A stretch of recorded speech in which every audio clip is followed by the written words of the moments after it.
काश पड़ोसन की बेटी मेरी बेटी होती। अरे रिया, क्या करूं मैं तेरा, तूने तो मेरा नाम बिल्कुल ही डुबा दिया है। तू एक और बार कॉलेज में फेल हो गई, शर्म नहीं आती क्या तुझे बिल्कुल भी? ये तीसरी बार है जो तू ग्रेजुएशन में फेल हुई है। अगर तेरे पिताजी को इस बार पता चला तो वो मुझे छोड़ेंगे नहीं। Mom chill down, it's just normal. मेरे और भी फ्रेंड्स हैं जो मेरे साथ फेल हुए हैं। I don't know why are you reacting like this. हे भगवान, इसीलिए तो बार बार फेल हो जाती है क्योंकि तेरी संगति ठीक नहीं है। जरा पड़ोस वाली जानकी की बेटी काव्या को देख, तुझसे छोटी है और ग्रेजुएशन पूरी करके सरकारी एग्जाम में भी पास हो गई है। काश पड़ोसन की बेटी मेरी बेटी होती। हो mom, why are you shouting? अगर इतनी ही पसंद है आपको वो गंवार काव्या तो बना लो उसे ही अपनी बेटी। काव्या इस बार फिर से ग्रेजुएशन के एग्जाम में फेल हो जाती है और भारती जी अकेले में ले जाकर उसे डांट रही होती हैं। तभी उसके पिताजी सुशील जी सुन लेते हैं और कमरे में आते हैं। अरे क्या हो गया, अब क्या कर दिया इस लड़की ने? मैंने तुम्हें पहले ही कहा है भारती, ये लड़की हमें एक दिन मुंह दिखाने लायक नहीं छोड़ेगी, लेकिन तुम हमेशा इसकी तरफदारी करती हो। अरे आपका हमेशा का ही है, जब देखो तब मेरी बेटी के पीछे पड़े रहते हो। कुछ नहीं किया मेरी बेटी ने, मैं तो बस वैसे ही इसे डांट रही थी। चलो आप कमरे से बाहर। हाँ यार पापा, पता नहीं आपकी प्रॉब्लम क्या है, जब देखो तब आप मुझे ही गलत समझते हो। पता नहीं आपको मेरे अंदर इतनी कमियां क्यों दिखाई देती हैं। सही कह रही है रिया, कभी कभी अपने बच्चों को भी भरोसा कर लिया करो। अब चलो कमरे से बाहर चलो। हर बार की तरह इस बार भी भारती रिया की गलती पर पर्दा डाल देती हैं और उसके सामने उल्टा उसके पिता को ही डांटकर कमरे से बाहर ले जाती हैं, जिससे रिया को शय मिलती है और वो दिन पर दिन और बिगड़ती है, इस बार अपने पिता के बाहर जाते ही। थैंक गॉड, इस बार तो फिर से माँ ने बचा लिया, लेकिन अगली बार क्या होगा छोड़ो, बाद में सोचेंगे, पहले आज रात की पार्टी के बारे में सोचते हैं। एक तरफ रिया पार्टी की प्लानिंग कर रही होती है, तभी दूसरी तरफ काव्या अपनी फौजी की ट्रेनिंग से घर लौट रही होती है और अपनी माँ से रसोई में काम करते हुए देखती है। माँ मैं घर आ गई। आ गई बेटा, कैसा रहा पूरा दिन? चल तू बैठ, हाथ मुंह धो ले, मैं तेरे लिए चाय बना लाती हूँ। अरे माँ, तुम रसोई में काम क्यों कर रही हो? इतनी ठंड पड़ रही है बाहर और तुम दिन भर इतनी मेहनत तो करके आती हो। तुम बैठो, मैं चाय बनाती हूँ। अरे बेटा, तू सुबह घर का काम करके गई थी, दिन भर फौजी की ट्रेनिंग पर थी और अब घर में घुसते ही दोबारा काम में लगेगी। तू थोड़ा आराम कर ले, आज खाना मैं बना दूंगी। अरे नहीं माँ, मैं इतना नहीं थकी हूँ, तुम चिंता मत करो। फ्रेश होकर मैं अभी तुरंत खाना बनाती हूँ, आप आराम से बैठो। जानकी, हमने जरूर पिछले जन्म में कोई पुण्य किए होंगे जो हमें काव्या जैसी होनहार लड़की मिली है। दरअसल काव्या की माँ घरों में झाड़ू पोछा लगाने का काम करती थी और पिता बेलदारी का, और काव्या खुद फौज का एग्जाम पास करके अपनी अनपेड ट्रेनिंग पर होती है। वो सुबह पूरे घर का काम निपटाती है और फिर अपनी ट्रेनिंग पर जाती है। एक तरफ काव्या अपने माता पिता की मदद कर रही होती है, वहीं दूसरी तरफ रिया अपने दोस्तों के साथ पार्टी की प्लानिंग कर रही होती है। हेलो विवेक, यार क्या प्लान है आज का? आज हम क्लब में मिल रहे हैं ना? Yes, Riya, darling. Be ready at 9 p.m. I will pick you from the road street of your home and then party all night today, baby. Sure, Vivek, darling. I'll be ready. Phone काट कर रिया जल्दी जल्दी party के लिए तैयार होना शुरू कर देती है और एक स्लीवलेस टॉप और छोटी सी स्कर्ट पहनती है। तभी उसकी माँ उसके कमरे में आती है। रिया, ये क्या है? ये कैसे छोटे छोटे कपड़े पहन लिए तूने दोबारा से? और इतनी रात को तू जा कहाँ रही है? बाहर कितनी ठंड है। ओ मॉम चिल, मैं तो अपने दोस्तों के साथ पार्टी करने जा रही हूँ, थोड़ा सा लेट हो जाऊंगी तो प्लीज मेरा वेट मत करना। इतनी रात को तू पार्टी करने के लिए जाएगी और वो भी इतने छोटे छोटे कपड़े पहनकर? अगर किसी ने देख लिया तो मेरी करी कराई मेहनत पर पानी फिर जाएगा। तुझे तो पता है ना मैंने सबके सामने तेरी कितनी अच्छी इमेज बनाकर रखी है। मॉम, वो आपका प्रॉब्लम है, मैंने आपसे नहीं कहा था कि लोगों के सामने आप मुझे सती सावित्री बनाकर रखो। लेकिन रिया, अगर तेरे पापा ने देख लिया तो तुझे पता है ना वो कितना गुस्सा करेंगे। उसके लिए आप हो ना, आई नो, आप मुझे पापा की डांट से बचा लोगी। ये भगवान, क्या करूं मैं इस लड़की का? एक तरफ ये और दूसरी तरफ वो पड़ोसन की बेटी काव्या, कितनी मेहनती और होनहार लड़की है। काश मेरी पड़ोसन की बेटी मेरी बेटी होती, कम से कम मुझे इतना ढोंग तो नहीं करना पड़ता। अपनी माँ के मुंह से दोबारा काव्या का नाम सुनकर रिया को गुस्सा आ जाता है, लेकिन क्योंकि उसका बॉयफ्रेंड उसका इंतजार कर रहा होता है इसलिए वो अपनी माँ को पलटकर जवाब नहीं देती और अपने मन में सोचती है, अब ये काव्या का गुणगान इस घर में कुछ ज्यादा ही हो रहा है, इसे तो सबक सिखाना ही पड़ेगा। ठीक है mom, now I have to leave, please संभाल लेना। एक तरफ रिया अपनी माँ से ऐसा कहकर चली जाती है, वहीं दूसरी तरफ काव्या, ये लो माँ बाबा, आप दोनों गरम गरम खाना खा लो, मैं जल्दी जल्दी चूल्हे की रोटियां सेक रही हूँ। दीदी, मुझे भी आपके हाथ की गर्मा गर्म चूल्हे की रोटी खानी है। अरे हाँ मेरे छोटे भाई, मैंने तेरे लिए भी थाली लगा दी है, जल्दी से खाना खा ले, फिर मैं तेरा होमवर्क करवा दूंगी। और माँ मैं सोच रही हूँ कि सुबह के लिए सब्जी चूल्हे पर अभी से बना कर रख दूं, कल से मुझे ट्रेनिंग के लिए थोड़ा जल्दी निकलना है। हाँ बेटा, पहले खाना पीना खा लेते हैं, उसके बाद मैं सब्जी काट दूंगी और तू चढ़ा देना। काव्या फटाफट घर में सबको खाना खिलाती है, अपने भाई को होमवर्क कराती है और सुबह की तैयारी करके सो जाती है। और सुबह 4 बजे सोकर उठती है और घर के बाकी काम जैसे पानी भरना, खाना बनाना, झाड़ू पोछा लगाना और साफ सफाई करना, ये सब कर रही होती है। उस समय रिया पार्टी करके घर लौटती है। माँ, अरे माँ, open the door, I am too much tired. Riya के जोर जोर से दरवाजा खटखटाने की वजह से घर के सभी लोग जाग जाते हैं और रिया की माँ दरवाजा खोलती है। रिया, ये कोई समय है घर आने का? पूरी रात मैंने तुम्हें कितने फोन किए, लेकिन तुमने मेरा एक फोन तक नहीं उठाया। रिया, ये क्या बदतमीजी है? तुम पूरी रात घर के बाहर थी, वो भी इतने छोटे कपड़े पहनकर, और तुम्हारे मुंह से बदबू आ रही है। ये कैसे नशे की हालत में तुम घर में लौट कर आई हो? तुम्हें शर्म भी है थोड़ी सी? रिया दीदी, ये कैसी कैसी हरकतें करने लगी हो आप? अगर मेरे दोस्तों में पता चल गया कि मेरी बड़ी दीदी ऐसे छोटे छोटे कपड़े पहनकर रात को पार्टी करती है, नशा करती है, तो मेरी क्या इज्जत रह जाएगी? तुम दोनों फिर से शुरू हो गए। मैं रिया को समझा दूंगी, और यही उम्र है उसकी खेलने कूदने की। रिया तुम जाओ कमरे में, मैं अभी आती हूँ। भारती, ये सही नहीं है, तुम अपनी बेटी को बिगाड़ रही हो। एक दिन ये लड़की हमारा मुंह काला करेगी। ऐसा कुछ नहीं होगा, आपको तो हमेशा मेरी बेटी ही गलत लगती है। आप जाइए अपने कमरे में सो जाइए। भारती जी इस तरह डांट कर सुशील जी और नितिन को मुंह बंद कर देती हैं और खुद रिया के कमरे में जाती हैं। और रिया के कमरे में जाकर, रिया ये क्या तरीका है? मैंने कहा था ना समय से घर लौट आना, और तुम इतनी रात को घर लौट कर आई हो, वो भी इतने नशे की हालत में। अगर गलती से गली मोहल्ले में किसी ने भी देख लिया होता कि मेरी बेटी ऐसी हालत में रात भर घर से बाहर रहती है, तो मेरी बनी बनाई इज्जत मिट्टी में मिल जाएगी। मॉम प्लीज, मैं बहुत ज्यादा थक गई हूँ, अभी आप मुझे परेशान मत करो, मैं सोना चाहती हूँ, वैसे भी मेरा सर दर्द कर रहा है। हे भगवान, क्या करूं मैं इस लड़की का? एक तरफ मेरी लड़की और एक तरफ वो पड़ोसन की बेटी काव्या सुबह सुबह उठकर अपने पूरे घर का काम निपटाती है और फिर अपनी ट्रेनिंग पर भी जाती है और लौटकर फिर से घर का काम करती है। काश मेरी बेटी भी पड़ोसन की बेटी की तरह होती। माँ, अब आप अपनी पड़ोसन की बेटी का पुराण कल पढ़ लेना, मैं अभी थोड़ी देर सो जाऊं प्लीज। अपनी माँ से ऐसा कहकर रिया भारती जी को अपने कमरे से बाहर निकाल देती है और खुद इस हालत में बिस्तर पर सो जाती है। सुबह के 9 बजे एक तरफ रिया सोकर उठती है, वहीं काव्या अपनी ट्रेनिंग पर जा रही होती है। माँ मैं जा रही हूँ, मुझे देर हो रही है। हाँ बेटा, सावधानी से जाना। काव्या जल्दबाजी में अपनी ट्रेनिंग पर जा रही होती है, तभी भारती जी मोहल्ले की कुछ औरतों के साथ खड़ी होकर गप्पे लगा रही होती हैं और काव्या को देखकर, अरे काव्या बेटा, इतनी जल्दबाजी में कहाँ जा रही हो? आओ जरा हमारे साथ बातचीत कर लो। नहीं आंटी, मुझे देर हो रही है आज बहुत, मैं चलती हूँ, बाय। काव्या की कमांड होने की वजह से वो जल्दबाजी में किसी से बात नहीं करती और ट्रेनिंग पर निकल जाती है। लेकिन उसके जाने के बाद, देखा बहन जी आपने, कितने तेवर हैं इस लड़की के। कहने को तो ये लोग इतने गरीब हैं, लेकिन घमंड तो कूट कूट कर भरा है इन लोगों में। हाँ बहन जी, हमने भी कई बार बात करने की कोशिश की, लेकिन ये लोग तो किसी से बात तक नहीं करते। और इसकी माँ भी कभी घर से बाहर नहीं निकलती। वैसे भी इतने छोटे लोगों से बात करने में हमारी इज्जत कम होती है। हाँ वो तो ठीक है, लेकिन इतना घमंड भी अच्छा नहीं है ना। मेरी बेटी को ही देख लीजिए, वो समाज के लोगों के साथ कितना मिलजुल कर रहती है। अभी 2 दिन बाद ही एक NGO में प्रोग्राम है, वहाँ पर भी मेरे साथ जाएगी मेरी बेटी रिया। सही कहती हो भारती जी, आप लोग कितने अमीर हैं, लेकिन फिर भी सभी को साथ लेकर चलते हैं, समाज में घुलते मिलते हैं, ना कि गरीबों की तरह घमंड रखते हैं। दरअसल भारती जी एक सोशल वर्कर थी और समाज में उनकी छवि सामाजिक तौर पर काफी ज्यादा अच्छी थी और इसीलिए वो अपनी बेटी रिया की छवि भी वैसे ही बनाकर रखना चाहती थी। इसलिए भारती जी मोहल्ले की औरतों की बातें करके अपने घर लौटती हैं और रिया से कहती हैं, रिया सुन, परसों मुझे एक NGO के प्रोग्राम में जाना है और वहाँ तू भी मेरे साथ चलेगी, वो भी सूट पहनकर। अरे माँ, मैं तो परेशान हो गई हूँ आपके सोशल वर्क और NGO से, ऊपर से आप मुझे बहन जी बनाकर ले जाती हो ऐसे फंक्शन में। रिया, तुझे समझ भी आता है कि सोसाइटी में अपना स्टेटस बनाने के लिए अपनी अच्छी इमेज क्रिएट करना कितना जरूरी होता है?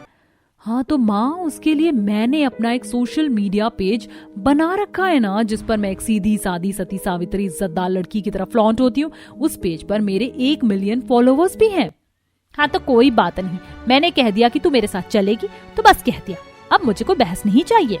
लेकिन मॉम, उस दिन मुझे अपने दोस्त के साथ उसकी बर्थडे पार्टी में जाना है। रिया, तुझे समझ में नहीं आता? एक तो तू कॉलेज में फेल हो गई, ऊपर से तेरी ये सब हरकतें। किसी दिन मेरे नाम पर कलंक लगाएगी तू। पड़ोस वाली काव्या को देख, तुझसे 5 साल छोटी है और ग्रेजुएशन पूरी करके फौजी भी बनने वाली है। अरे यार, आपका फिर से वही काव्या काव्या शुरू हो गया। ठीक है, मैं तैयार हो जाऊंगी, अब आप मुझे परेशान मत करो। रिया इस तरह अपनी माँ को चिल्लाकर अपने कमरे से बाहर निकाल देती है और अपने मन में सोचती है, इस काव्या का बहुत ज्यादा हो रहा है। जब देखो तब मेरे घर वाले मुझे इसका नाम ले लेकर टॉन्ट मारते हैं। मुझे इसके बारे में कुछ सोचना होगा। रिया काव्या को नीचे दिखाने के बारे में सोचती है और एक प्लान बनाती है। और उसी रात, माँ मैं पार्टी करने के लिए अपने दोस्तों के साथ जा रही हूँ। रात को पार्टी में थोड़ा लेट हो जाएगा। देख रिया, मैं तुझे पार्टी करने से मना नहीं कर रही हूँ, लेकिन रात के समय घर लौट आना और ये नशा तो बिल्कुल मत करना।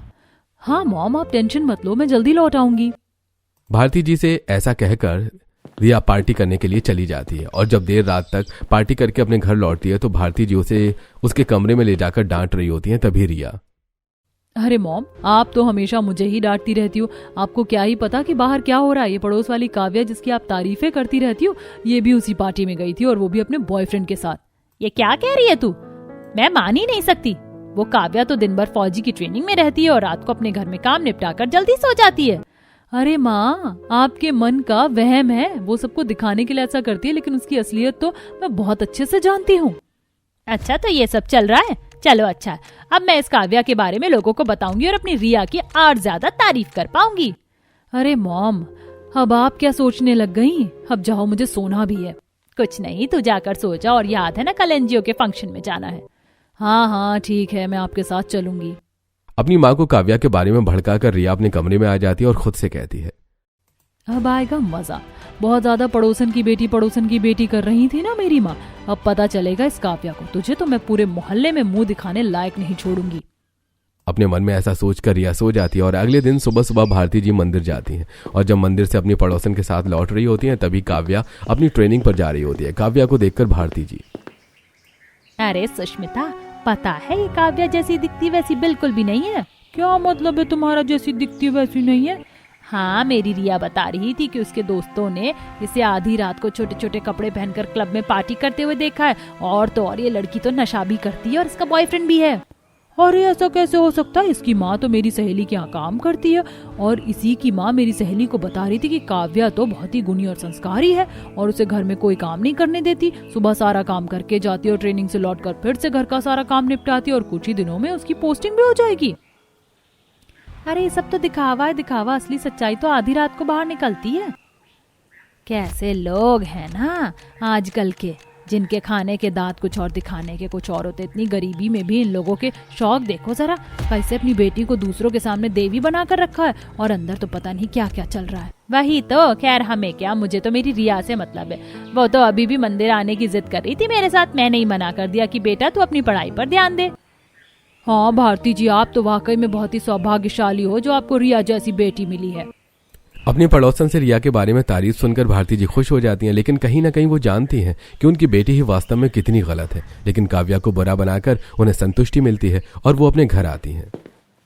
रिया, अरे ओ रिया, तू तैयार हुई या नहीं? फंक्शन का टाइम हो रहा है, वहाँ पर चीफ गेस्ट मैं ही हूँ, मुझे टाइम से पहुँचना है। हाँ माँ, मैं तैयार हो गई हूँ और देख लो तुम्हारे लिए एकदम बहन जी बनकर तैयार हुई हूँ। रिया एक साधारण सा सूट और स्वेटर पहनकर तैयार होकर अपनी माँ के सामने आती है, जिसे देखकर उसकी माँ खुश हो जाती है और रिया को लेकर एनजीओ के फंक्शन में पहुंचती है। लेकिन वहां पर काव्या की ट्रेनिंग में ड्यूटी लगी होती है और काव्या ही पूरे फंक्शन का ऑर्गेनाइजेशन देख रही होती है, जिसे देखकर भारती जी हैरान हो जाती हैं और रिया से कहती हैं, रिया, तू तो कह रही थी कि ये काव्या ट्रेनिंग की जगह दोस्तों के साथ मौज मस्ती करने जाती है, लेकिन ये तो यहाँ पर ट्रेनिंग कर रही है। अरे माँ, ये सब तो दिखावे के लिए है। इसका असली राज तो रात को खुलता है। हाँ ठीक है, चल पहले फंक्शन अटेंड करते हैं। एनजीओ के फंक्शन में भारती जी अच्छा खासा डोनेशन देती हैं और एक लंबा चौड़ा भाषण भी देती हैं, जिससे अगले दिन अखबार के पहले पन्ने पर रिया और भारती जी की तस्वीर छपती है और साथ ही मीडिया में उनकी खूब तारीफ होती है। लेकिन उसी रात को रिया देर रात तक अपने दोस्तों के साथ पार्टी करने के लिए गई होती है और उसके पिता सुशील जी के एक दोस्त रिया को क्लब में नशे की हालत में जुआ खेलते हुए देख लेते हैं और सुशील जी को फोन करके बताते हैं। उसके बाद सुशील जी, भारती कहाँ है तुम्हारी बेटी और क्या कर रही है, जरा मुझे बताना। अभी अभी मेरे दोस्त मिस्टर मल्होत्रा का फोन आया था। उन्होंने बताया कि तुम्हारी बेटी क्लब में नशे की हालत में जुआ खेल रही है अपने दोस्तों के साथ। अरे ये क्या बकवास करते रहते हो आप? आपके दोस्त ने देख लिया होगा किसी और को। और हाँ, मुझे याद आया, मैंने ही रिया को उसकी मौसी के यहाँ पर भेजा है। आज रात को वो वहीं रुकेगी और सुबह जल्दी लौट आएगी। भारती, तुम ये ठीक नहीं कर रही हो। एक दिन ये लड़की हमारी नाम पर कलंक लगाएगी। जरा देखो पड़ोसन की काव्या को। कभी कभी तो सोचता हूँ काश पड़ोसन की बेटी मेरी बेटी होती। अरे अभी आपको पता ही क्या है काव्या के कुकर्मों के बारे में। जब आपको पता चलेगा तो आपके पैरों तले जमीन सरक जाएगी। जाइए जाकर सो जाइए, जब रिया मौसी के यहाँ से लौट आएगी तब मैं आपको बता दूंगी। भारती जी सुशील जी को तो डांट कर उनके कमरे में भेज देती हैं, लेकिन तुरंत रिया को फोन लगाती हैं और फोन पर, रिया तू जहाँ भी है मुझे अभी के अभी घर में चाहिए। तुझे पता है तेरे पापा के दोस्त ने तुझे क्लब में लड़कों के साथ नशा करते हुए जुआ खेलते हुए देख लिया है। तेरे पापा बहुत गुस्से में हैं और मैं ज्यादा देर तक बात को संभाल नहीं सकती, तो तुरंत घर लौट कर आ। अपनी माँ की बात सुनकर रिया तुरंत घर लौट आती है और भारती जी उसकी खूब डांट लगाती हैं। कुछ दिन इसी तरह बीतते हैं और एक दिन रिया के भाई के कॉलेज में, अरे नितिन देख, वो तेरी दीदी है ना, देख किसी लड़के के साथ कैसे बाइक पर घूम रही है। अरे छोड़ ना यार, ये एक दिन का थोड़े ना है। इसकी दीदी हर दिन ऐसे लड़कों के साथ दिन भर बाइक पर घूमती रहती है, पता नहीं कैसे संस्कार हैं इसके। रिया के भाई नितिन के कॉलेज के दोस्त उसे छेड़ने लगते हैं और रिया की बुराई करते हैं। नितिन गुस्से में घर लौट कर आता है और अपनी माँ से कहता है, मम्मी दीदी कहाँ रहती हैं आजकल, आपको कुछ पता भी है? वो कॉलेज के नाम पर घर से तो जाती है लेकिन कॉलेज में कभी भी नहीं रहती। क्या बकवास कर रहा है तू? और तू अपनी बड़ी बहन के बारे में बात कर रहा है, पता है ना तुझे? हाँ माँ मुझे पता है, लेकिन आपको शायद नहीं पता कि मेरे दोस्त मुझे दीदी का नाम लेकर चिढ़ाते हैं। मेरी दीदी लड़केबाजी करती रहती हैं और लड़कों के साथ घूमती रहती हैं। नितिन तुझे अपनी बड़ी बहन पर भरोसा नहीं है और अपने दोस्तों पर भरोसा है। आज के बाद मुझे ऐसी बकवास सुननी भी नहीं है। जा जाकर पढ़ाई में दिमाग लगा वरना तेरा कॉलेज जाना बंद कर दूंगी। भारती जी नितिन को डांट कर उसके कमरे में भगा देती हैं, लेकिन जब शाम को रिया घर आती है तो भारती, रिया ये सब मैं क्या सुन रही हूँ? उस दिन तेरे पापा के दोस्त ने तुझे क्लब में देखा था और आज नितिन के दोस्तों ने तुझे लड़कों के साथ बाइक पर घूमते हुए देखा है। तुझे जरा भी शर्म है कि नहीं कि तू क्या कर रही है? अरे नहीं माँ, मैं तो अपनी सहेली के घर बैठकर पढ़ाई कर रही थी, मैं किसी के साथ नहीं घूम रही थी। वो पड़ोस वाली काव्या है ना, वो घूमती रहती है दिन भर अपने दोस्तों के साथ। मैंने तो उसे कई बार देखा लड़कों के साथ घूमते हुए। क्या कह रही है तू? उस दिन तूने देखा था ना, वो एनजीओ में अपनी ट्रेनिंग की ड्यूटी पर थी। वो सब तो दिखावा है, दिखावा। असली सच्चाई तो आपको पता ही है। आप घर में रहती हो ना, इसीलिए। वैसे मैं बहुत थक गई हूँ, मैं अपने कमरे में रेस्ट करने के लिए जा रही हूँ। आप मेरे लिए एक कप गरम गरम सूप बना दो। रिया अब हमेशा ऐसा ही करती थी। जब भी उसकी किसी गलती के बारे में घर वालों को पता चलता था तो वो अपनी माँ को काव्या के बारे में झूठ बोलकर भड़का देती थी, जिससे भारती जी का गुस्सा ठंडा हो जाता था और उन्हें काव्या की बुराई करने का नया मौका मिल जाता था। और अगले ही दिन मोहल्ले में, पता है सुष्मिता बहन, ये जो बगल वाली काव्या है ना, ये तो पूरा दिन ट्रेनिंग के नाम पर लड़कों के साथ घूमती रहती है। कल ही मेरी रिया बता रही थी, जब वो अपनी सहेली के यहाँ से पढ़ाई करके लौट रही थी तो ये अपने बॉयफ्रेंड के साथ घूम रही थी। क्या सच कह रही हो तुम? हद करके रखती है इस लड़की ने तो, कितनी बेशर्म लड़की है। भारती जी पूरे मोहल्ले में काव्या की बुराई शुरू कर देती है और काव्या की माँ जिस घर में काम करने के लिए जाती है और घर की मालकिन, अरे जानकी, मेरी सहेली बता रही थी कि तेरी लड़की तो बिल्कुल ही आवारा और चरित्रहीन है, लेकिन तू तो कहती हो फौजी की ट्रेनिंग कर रही है।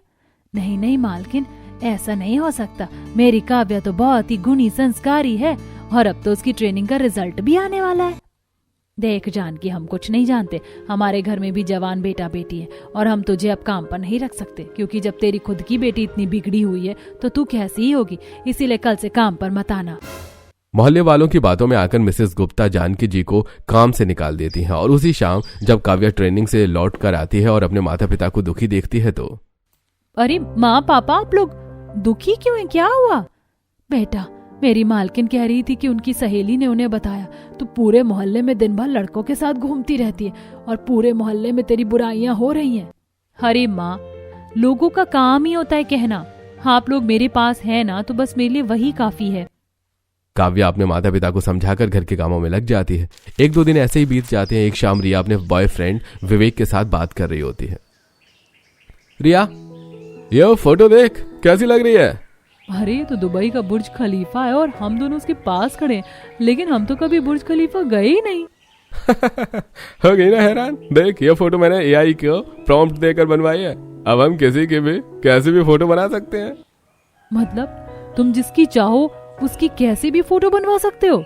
बिल्कुल, जो चाहे वैसा ही। विवेक की बात सुनकर रिया के दिमाग में कुछ चलने लगता है। वो तुरंत घर आती है, लैपटॉप पर बैठती है और एआई से अपनी और अपने बॉयफ्रेंड की फोटो को काव्या की फोटो से बदल देती है। फिर माँ को दिखाती है। माँ देखो, मैं आपसे कहती थी ना कि काव्या जैसी दिखती है वैसी नहीं है। खुद देखो, ये लड़के के साथ किस कर रही है। हे भगवान, मैंने कभी नहीं सोचा था कि ये लड़की ऐसी निकलेगी। ये फोटो तो मुझे भेज, मैं अपनी सारी सहेलियों को दिखाऊंगी।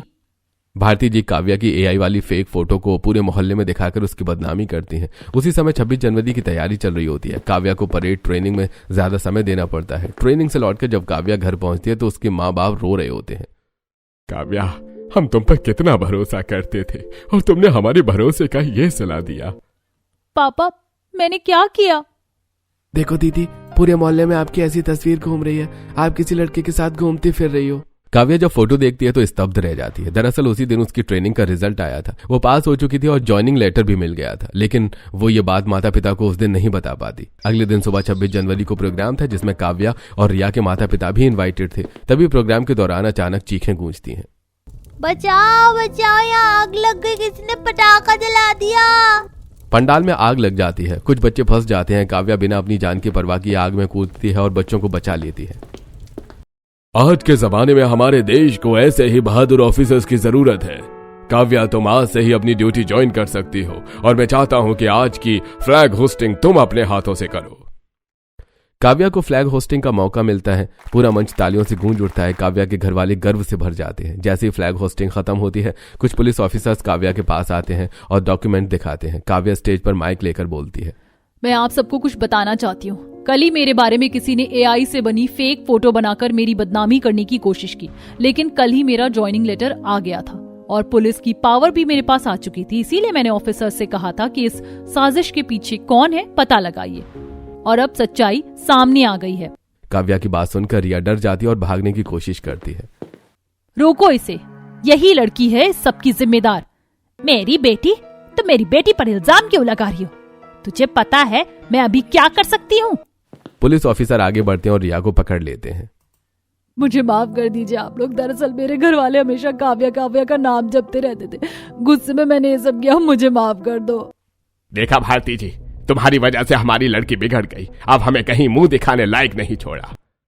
आप ठीक कह रहे हैं काव्या बेटा, रिया तुम्हारी गुनहगार है। तुम इसके साथ जैसा चाहो वैसा कर सकती हो। कर दो इसे पुलिस के हवाले। रिया? नहीं आंटी जी, मैं रिया को पुलिस के हवाले नहीं करूंगी। इसे सुधरने का एक मौका मिलना चाहिए। लेकिन रिया, तुम्हें वादा करना होगा आज के बाद तुम ऐसी कोई भी हरकत नहीं करोगी और अपने माँ बाप का नाम खराब नहीं करोगी। मैं वादा करती हूँ आज के बाद मैं कभी भी किसी को नीचा दिखाने की कोशिश नहीं करूंगी और एक अच्छी बेटी बनूंगी। आज वाकई में हमें हमारी बेटी मिली है काव्या की वजह से। धन्यवाद बेटा। अब तो मैं जरूर चाहती हूँ कि काश मेरी पड़ोसन की बेटी मेरी बेटी होती। बहन जी, हमारी काव्या आपकी भी बेटी जैसी है, आप चिंता मत कीजिए।